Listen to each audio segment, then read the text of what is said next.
ملاوٹ کر کر کے یہود و نصارہ کے نقش قدم پہ چلتے ہوئے جس طرح یہود و نصارہ نے حق اور باطل کو ملا کر کے امت دنیا کے سامنے رکھا تھا، اور اللہ کو قرآن میں یہ بتلانا پڑا، یا اللہ رب العزت نے قرآن میں یہ بات بتلائی، کیا بتلائی؟ یا اہل الکتاب، یا اہل الکتاب لا تلبسوا الحق بالباطل وتکتموا الحق، حق کو باطل کے ساتھ نہ ملاؤ اور حق کو نہ چھپاؤ، ان کثیرا من الاحبار والرهبان لیاکلون اموال الناس، یہ حق اور باطل کی آمیزش کر کے ملا کر کے یہ کیا کر رہے ہیں؟ حرام چیز کھا رہے ہیں، لوگوں کو الو بنا رہے ہیں، الو بنا کے اپنا جہنم بن رہے ہیں۔ بہت سارے مولوی، بہت سارے علماء، بہت سارے صوفیہ، بہت سارے پیر، بہت سارے رہبان، بہت سارے احبار، بڑے بڑے یہ وہ لوگ ہیں جو حق کو باطل کے ساتھ ملاتے ہیں۔ میرے بھائیو، اس لیے پہلا سبق یہ ہے کہ حق اور باطل کے درمیان تمیز پیدا کرو۔ اللہ اور اس کے رسول سے بڑھ کر سچی بات بھلا اور کس کی ہو سکتی ہے؟ لوگوں یہ نہ دیکھو کہ کہنے والا کون ہے، بلکہ دیکھو یہ بات کس کی کر رہا ہے، یہ کس کی بات کر رہا ہے۔ اگر اللہ اور اس کے رسول کی بات ہو اور دلائل اور براہین کے ساتھ موجود ہو، اس کی مان لو، اور اگر اللہ رسول کی بات نہ ہو تو پھر اس کی طرف نظر اٹھا کے نہ دیکھو۔ بھائیو، تمہیں معلوم ہے کہ قوم نوح کیسے گمراہ ہوئی؟ بتاؤ، قوم نوح کیسے گمراہ ہوئی؟ تمہیں پتا ہے؟ نوح علیہ السلام حضرت آدم سے لے کر حضرت نوح علیہ السلام تک نہ کوئی کافر تھا دنیا میں، نہ کوئی مشرک تھا۔ یہ بات پلے بات ہوئی۔ حضرت آدم سے لے کر حضرت نوح علیہ السلام تک نہ کوئی کافر تھا دنیا میں، نہ کوئی مشرک تھا، سارے کے سارے سب مسلمان تھے۔ سب کے سب کون تھے؟ کفر یا شرک داخل ہوا کہاں سے؟ حضرت نوح علیہ السلام کی قوم سے داخل، اور جب ان کے اندر شرک داخل ہوا، لا تذرن ودا ولا سواعا ولا یغوث ولا یعوق ولا نصرا، حضرت نوح کتنے سال تک پکارتے رہے، دعوت دیتے رہے توحید کی؟ 950 برس، 950 برس، 50 کم 1000 برس۔ اللہ اکبر، کس کی دعوت دیتے تھے؟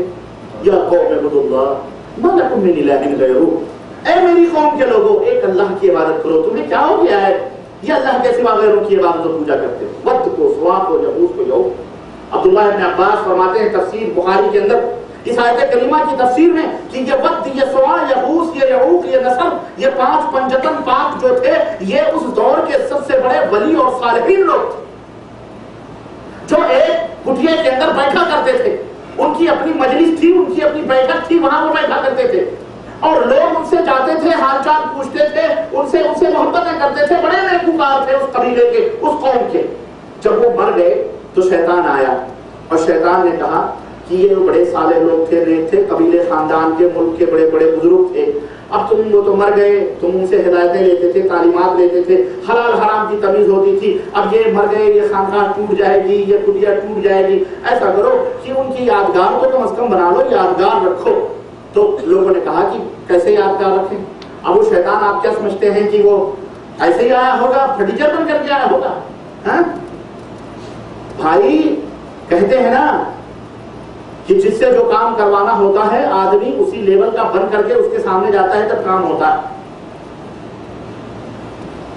اور خاص طور سے کسی کو اگر گمراہ کرنا ہو، کسی کو مس گائیڈ کرنا ہو تو اسی لیول کا بننا پڑتا ہے۔ جیسے شیطان حضرت آدم کے پاس کیا کہا، جا کر کے کہتا ہے کہ آدم سنو، اللہ نے جس درخت سے تمہیں منع کیا ہے نا کہ اس کے قریب نہ جاؤ، وہ کیوں منع کیا؟ وہ اس لیے منع کیا ہے تاکہ تم بادشاہ نہ بن جاؤ، ہمیشہ ہمیشہ کے لیے جنت میں نہ رہو، کیونکہ اگر تم کھا لو گے درخت کو تو ہمیشہ ہمیشہ جنت میں ہو جاؤ گے، اس لیے اللہ نے منع کیا ہے۔ تو کیا خیال ہے تمہارا اگر تمہیں میں لا کر کے کھلا دوں تو تم ہمیشہ ہمیشہ جنت میں؟ دیکھیں دھوکہ کہتے تھے، اور کہتا ہے الا ادلکم علی شجرۃ الخلد۔ دیکھو یہ بھی میں آپ کو نکتہ بتاتا ہوں کہ برائی کو سب سے حسین انداز میں، اگر دنیا کے اندر، دنیا کی تاریخ میں جب سے دنیا بنی ہے، برائی کو کسی خوبصورت انداز میں اچھا نام دے کر کے اگر کسی نے پیش کیا ہے سب سے پہلے تو وہ شیطان لعین ہے۔ اس درخت کو جو حرام شیر ملعونہ، وہ پیڑ جس سے اللہ نے منع فرمایا تھا اس کے قریب جانے سے. وَلَا تَقْرَبَا هَٰذِهِ الشَّجَرَةَ فَتَكُونَ مِنَ الظَّالِمِينَ, اس درخت کے قریب تک نہ جانا ورنہ ظالموں میں سے ہو جاؤ گے. رب نے منع کیا تھا. اس درخت کو شجرہ خلد لقب دے رہا ہے, جنت کا پیڑ. کس نے؟ شیطان لعین. اور کہا میں قسم کھاتا ہوں اور میں تمہارے لیے نصیحت لے کر کے آیا ہوں. اتنی بڑی زور زبردست کر کے اس آیت کریمہ کی تعبیر کی اور کہا میں لا کے تم جنت میں ہمیشہ کھا جاؤ. اور نتیجہ وہ ہوا کہ ہم آج انہی کی ذریعے سے یہاں موجود ہیں. تو بیان ہی اسی طرح سے میرے عزیزوں, میرے بھائیوں, شیطان بالکل نہ سے بالکل محب بن کر کے, دوست بن کر کے گیا تھا اپنے آدم کے پاس. ایسے ہی دوست بن کر کے آ کر لوگ گمراہ کرتے ہیں. ایسے ہی شیطان بھی قوم نوح علیہ السلام کے پاس آیا. اس نے کہا ہم تو کچھ نہیں, بس اس جگہ کو ذرا گھیر گھار دو اور بس اس کو یادگار کے طور پہ کام رکھو. جناب عالی گھیر گھار دیا لوگوں نے, بات صحیح ہے بھائی, بزرگ لوگ ہیں, اچھے لوگ ہیں, یہ ان کا بنگلہ تھا, چلو صحیح بات ہے, گھیر گھار کیوں. پھر دوسری دفعہ شیطان آیا کچھ دنوں کے بعد, جب وہ نسل ختم ہو گئی, بڈھے مر گئے, تو دوسری جب نسل آئی تو نے کہا کہ دیکھو یہ دیواروں وغیرہ کی نہیں ہے, ایسا کرو یہ تمہارے بزرگوں کی جگہیں تھی, تمہارے باپ دادے یہاں گھیر کھا کے رکھے تھے, یہاں پتھر وغیرہ لا کے رکھ دو تاکہ یہ نہ گرے. یہاں سے کوئی ہٹائے نہیں, پتھر لا کے گاڑ دو. جیسے ہمارے یہاں ہوتا ہے نا, بعض لوگ اپنے ماں, اپنی باپ, اپنے بچوں کی بڑی محبت کرتے ہیں, تو کوئی جس کے پاس زیادہ مال ہوتا تو پکی قبر بنوا دیتا ہے, نہیں کسی کے پاس نہیں تو لا کے باقاعدہ جناب علی خوبصورت سا پتھر, خوبصورت سا شیر اور باقاعدہ اس سرحانے لا کے گاڑ دیتا ہے تاکہ نشانی رہے میرے باپ کی یا میرے بھائی کی یا میری بیوی کی قبر کی. جبکہ یہ تمام سب جائز نہیں ہے اسلام کے اندر.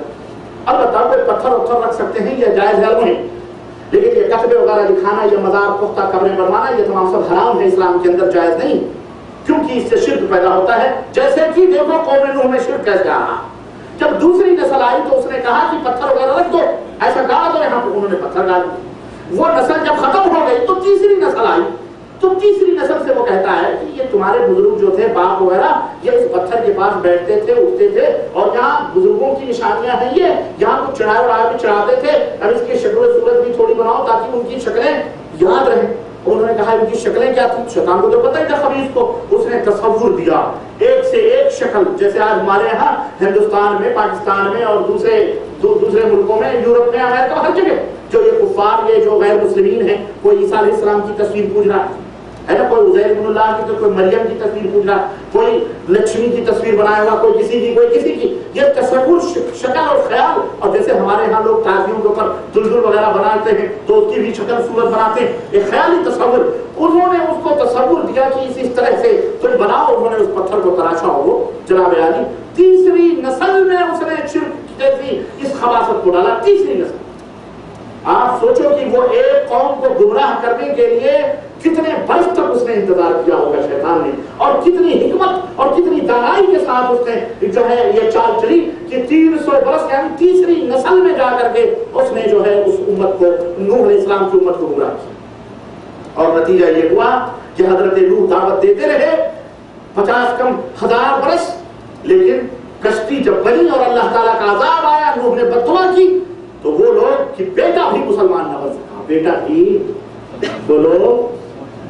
مسلمان. نبی کے گھر میں شیطان اور شیطان کے گھر میں نبی, یہ کس کی خلقت ہے؟